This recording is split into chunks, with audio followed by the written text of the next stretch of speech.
Hey guys, welcome back to my channel. It is Shamanda, your favorite therapist on YouTube. Seriously though, thank you guys so much for being with me today. I am going to do an updated video on one of my most popular mental health vlogs, and that was answering the question of what are the pros and cons of being a mental health counselor. So stay tuned.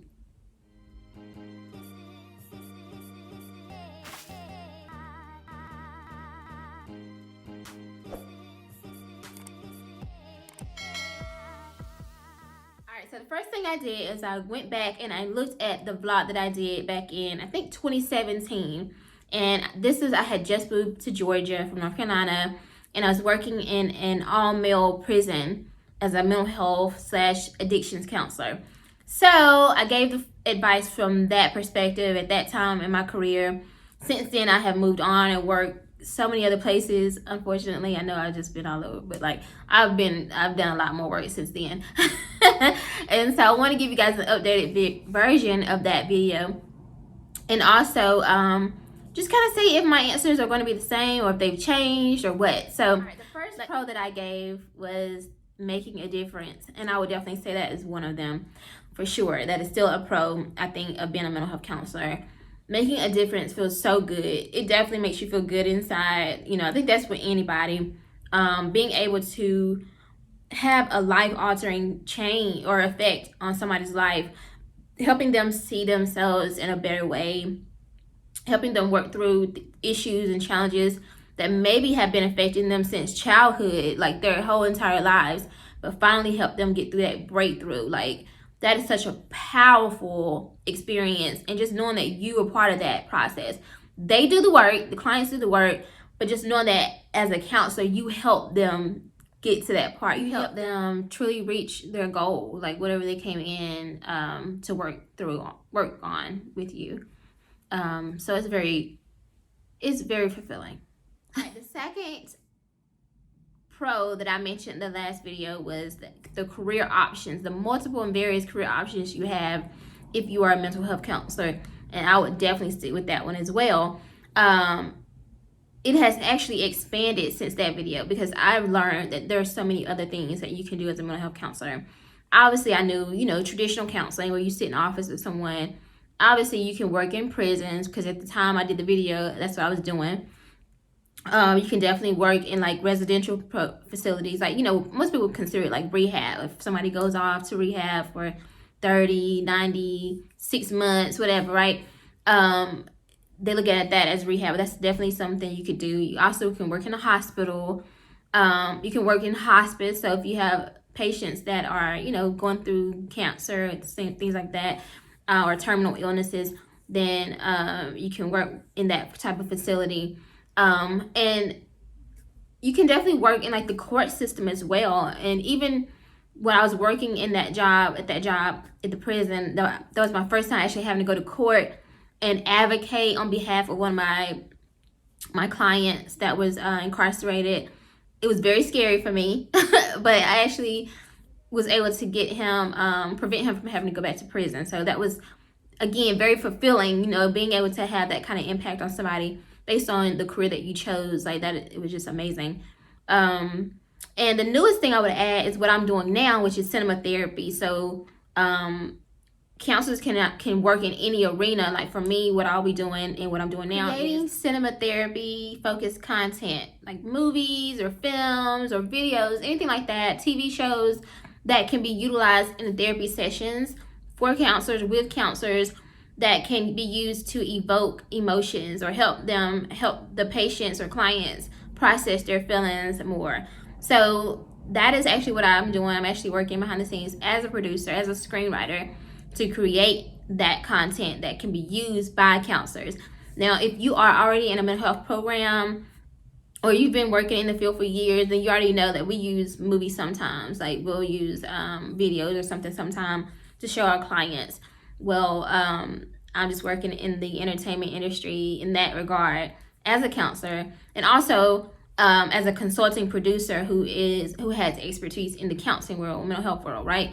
So let's say, for example, Tyler Perry came and said, hey, I want to do a movie about a therapist who does this. Well, he could consult with me as a therapist, right, as a counselor, and say, can you help me create something that's realistic to what you guys really do?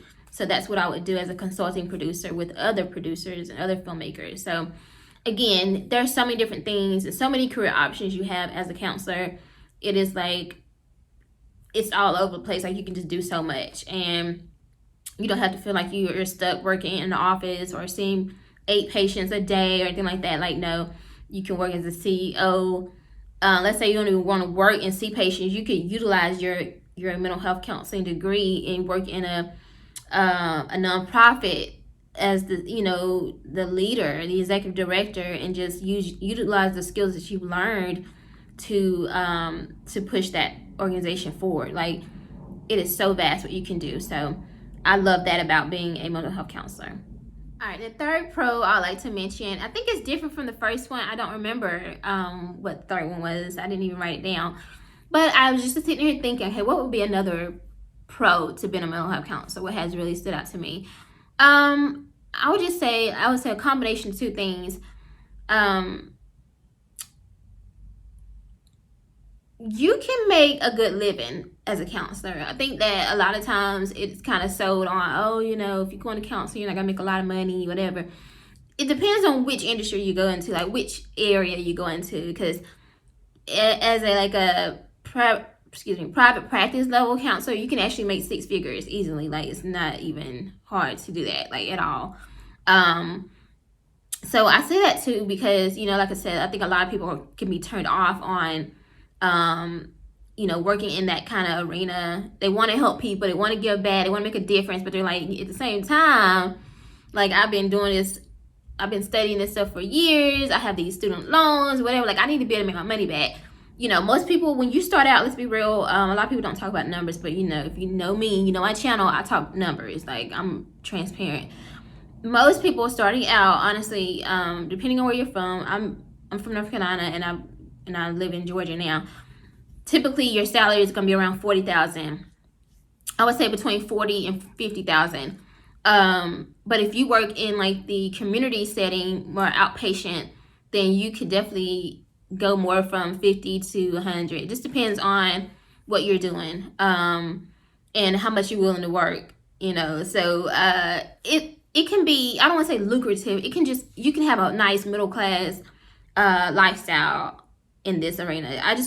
I want to put that out there because I don't want people to be turned off by the salaries, because they can be pretty low depending on where you work. I've worked in methadone clinics, and in that arena, you typically are going to make $20, sometimes less than that, depending on what kind of credential you have.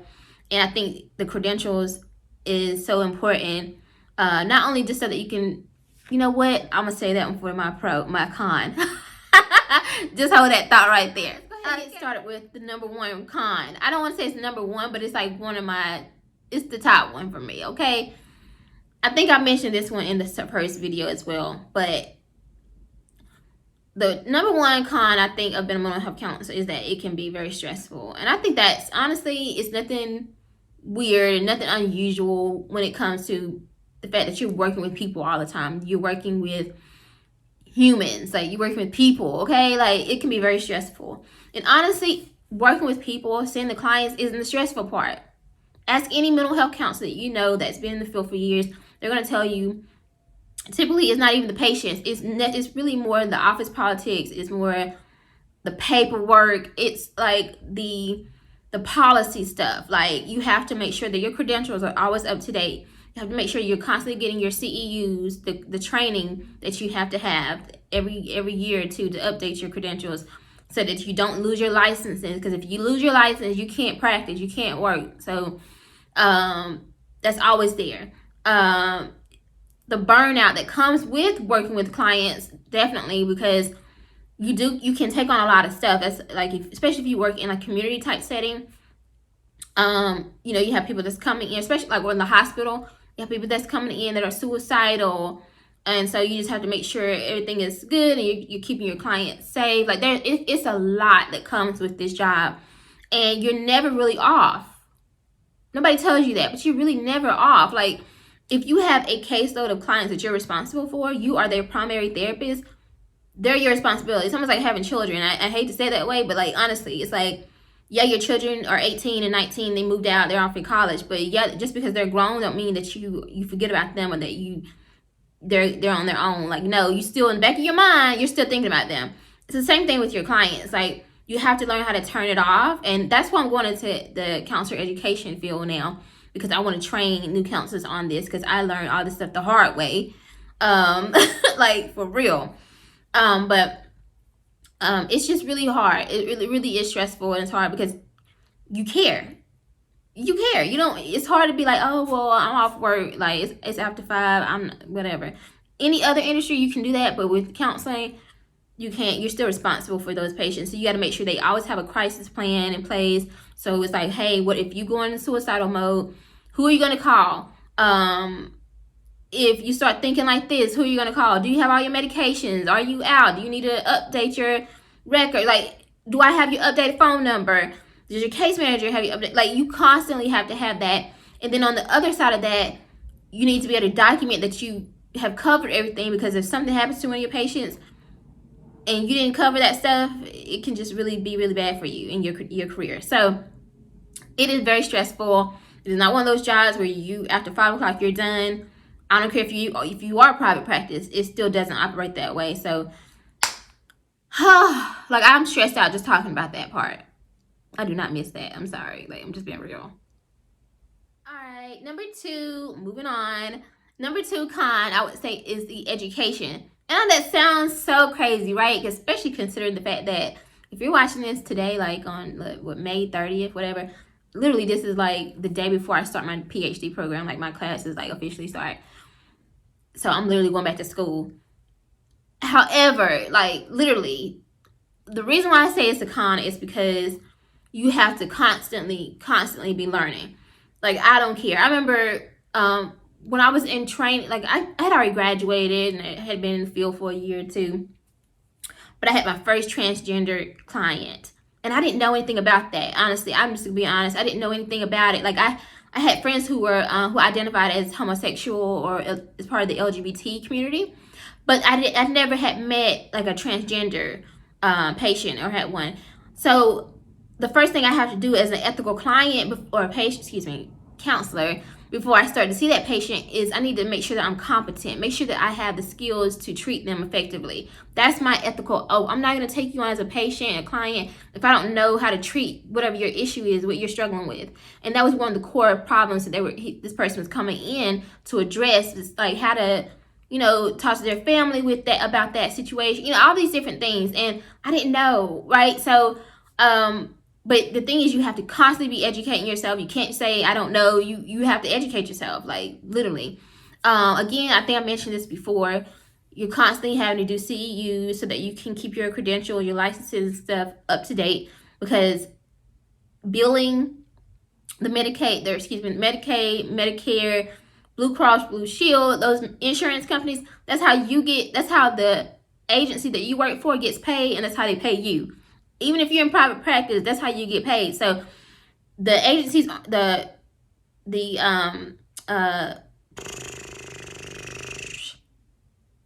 insurance companies, aren't going to pay you unless you're licensed or credentialed. So it's all flowing together, like, for real. So it can be stressful. That can be a con, that you constantly have to stay educated. You constantly have to stay updated, and it's coming at you constantly. So that's a con. And I would say too, because there are a lot of counselors coming in right now, which is a good thing for me as a counselor educator in training, because I'll constantly have people coming into the universities where I'll be teaching in the future. But the cons to that is, because there are a lot of counselors coming into the field, there are more options. So, like, if you're in private practice, then there's like 10 counselors on every block. The people who want to go to counseling, need a counselor, they have a lot of options to choose from. Everybody's doing the same thing. Nobody specializes in something, or whatever you specialize in, this person doesn't need. Like, you have to have something that separates you from everybody else. So for me, I didn't want to get into I didn't want to get into that. I was like, you know what, it's time for me to go ahead and step up to the next level to be a counselor educator and get my doctorate. So now that separates me from like the master's level counselors, if that makes sense. So yeah, I would say having to have a lot of education, constantly having education behind you, can be a con. It's not. It can be both. It can be a pro and a con, but it's how we look at it. But all I gotta say is student loans, and now you get my drift. All right, we made it to the last part. Last but not least, the last con I'm going to address is codependency. If you struggle with codependency, let's be real, there's no perfect person out here. So, I don't want this to come off like, okay, if you have this issue, then you can't be a good counselor. No, I'm just going to tell you from experience. It took me a while. I didn't realize that I struggle with codependency due to my past traumas. And actually, it's one of those things that if you're not careful, it will be the thing that draws you into being a counselor, because you want to help people. You're a people pleaser. You have a hard time saying no, like all these different things. You don't have good boundaries setting things. All those things build up to that can be very horrific in your career as a counselor, because obviously they probably wreak havoc in your relationship, your personal relationships, but as a counselor it can be just as horrible. And just because, like I say, you don't know how to set boundaries. Now, it's boundaries can look so differently. For me, it's like, again, if I didn't know something, I would constantly be educating myself. But it might be a situation where I need to take time off. But instead of taking time off, I'm like trying to learn as much as I can about this patient's case so they can get better and I can help them with this goal. Just taking on too much of your client stuff, like feeling like overly obligated, like, oh my God, I gotta help them get through this. I gotta help them. When I did some community work, I would have patients or clients who didn't have a home, or they were going to be kicked out and evicted. So I'm over here stressed out. You would have thought I was the one getting evicted. And again, that's that codependency stuff. If you grew up as a child, or you were always taking care of people, you were always like the go-to person, it does something to you and it rewires you. So this can be a very alluring career path because it just feels like it fits you naturally, but ultimately it's just kind of part of your trauma, honestly. And if you guys ever watch my movie that comes out very soon, Wounded Healer, or even read my book, I think I might have talked about it a little bit in my book, but it's definitely in the movie. The counselor in the movie, the main character, struggles with codependency, and it's showing up in her career. You can see it. And so I think that's something that a lot of counselors don't talk about, is how if you have some personal issues or some things in your own life that you need to work through, they can show up and be a negative issue, or cause a negative issue in your career.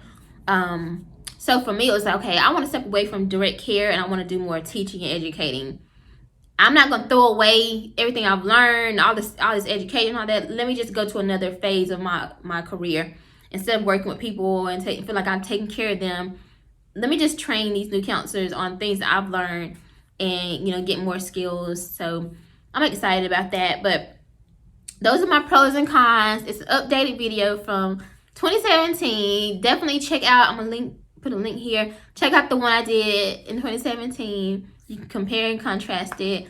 Yeah, I think that's it. So if you guys have any recommendations or topics that you want me to discuss, let me know and I will do an updated video or a new video. Leave a comment below in the comment section. Don't forget to subscribe, like, and share, and I'll see you guys next time. Thank you.